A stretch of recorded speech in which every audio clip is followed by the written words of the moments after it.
The one making headlines in Nigeria is the Nnamdi Kanu case. Nnamdi Kanu has been an outspoken critic, and he is the one fighting for the independence of the Biafran states. When you start talking about secession, then the government put an extra eye on you. So Nnamdi has been in and out of court for many years now. In fact, there was a moment that he was almost killed, so he had to run away. He went to England, from England, Israel, and then he came back and somehow found himself in Kenya, where he was adopted. No one knows what happened. From Kenya, he was seen in Nigeria in the custody of the Nigerian security forces. They've kept him for months now, and the case went to court. So the Abuja Court of Appeal, or the Federal Court of Appeal, listened to the case and decided to discharge the matter, citing that the government is unable to prove how they brought Nnamdi from Kenya to Nigeria. Because, like always, there is a procedure for getting someone from one country to another, which is called extradition. So, but before we continue, please watch this video. The Court of Appeal has struck out the 7-count charge preferred against leader of the Indigenous People of Biafra, Nnamdi Kanu, on grounds that the lower court lacks jurisdiction to entertain the matter. The appellate court held that Mr. Kanu, having been extradited from Kenya without following the extradition rules, was flagrant disobedience of the rules and a clear violation of his rights. This is because there was no denial by the respondent in the appeal to the submissions of Mike Ozekome, counsel to Mr. Kanu, that his client, the appellant, was extraordinarily renditioned from Kenya. The appellate court held that the failure of the respondent to respond to the averments of the appellant's counsel means they conceded to the submissions of the appellant. The court also held that the lower court failed to examine the findings of the prosecution, as they would not have tried Kanu if he was not illegally brought to the country. The court therefore held that the lower court has no jurisdiction to entertain the 7-count charge alleged to have been committed by Kanu before his extraordinary rendition from Kenya. So the Nigerian Court of Appeal has discharged Nnamdi Kanu. They have found the charges levied against him by the government as baseless, and they have decided to let him go. Nigeria courts are kind of independent, but I do believe the courts doesn't have much power, or the government doesn't respect the decisions of the courts. Because even though the court has discharged Nnamdi Kanu, the government hasn't released him. And if the government refuses to release him, what can the courts do? That is it.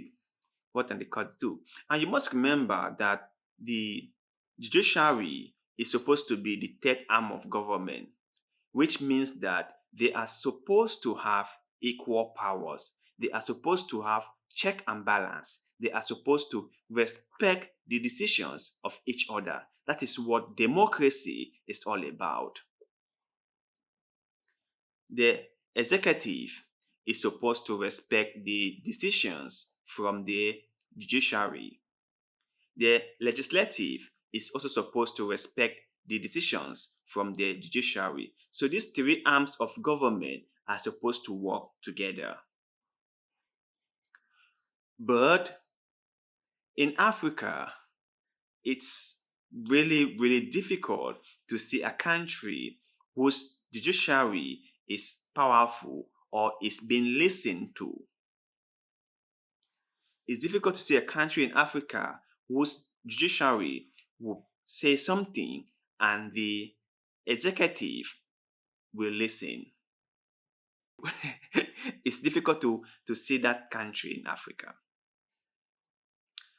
So this particular case of Nnamdi Kanu has led everyone to see that the executive do not care about the decisions of the other arms of government.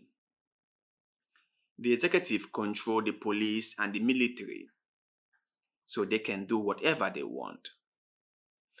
Whatever the legislative says, they won't listen. Whatever the judiciary says, they won't listen. They will do only what they want to do. This tells you how dysfunctional democracy in Africa is, where one arm of government is much more powerful than the others. So my brothers and sisters in Nigeria, I think you guys have a role to play. You must push the government to abide to the decisions by the courts or from the courts.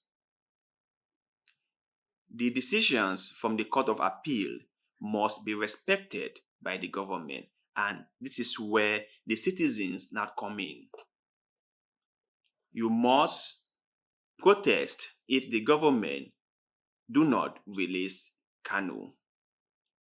And many of you might ask yourself, why should I protest? Kanu is a Biafran. He is not from my state. I am a Yoruba person, or I am an Hausa person. But do not forget that it's a slippery slope.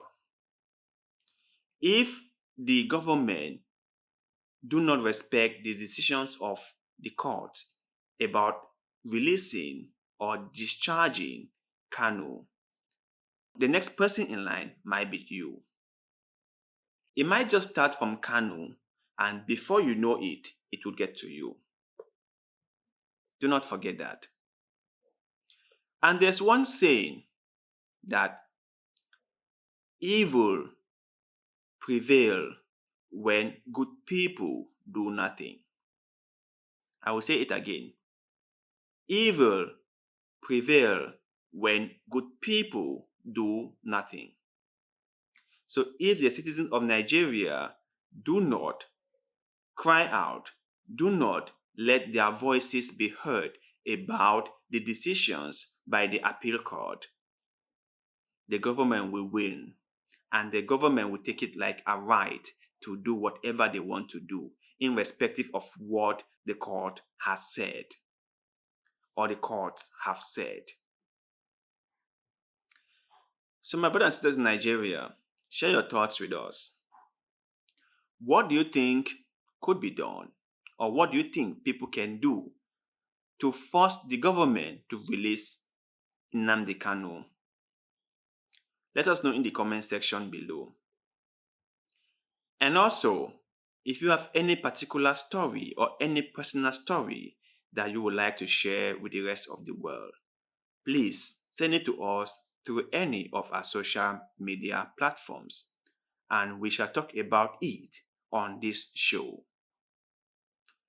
Do not forget to like this video, share this video, subscribe to our YouTube channel, follow our Facebook page. You have no idea how these actions of goodwill helps us, and we shall forever be grateful to you. Thank you very much, and see you in the next one. Goodbye.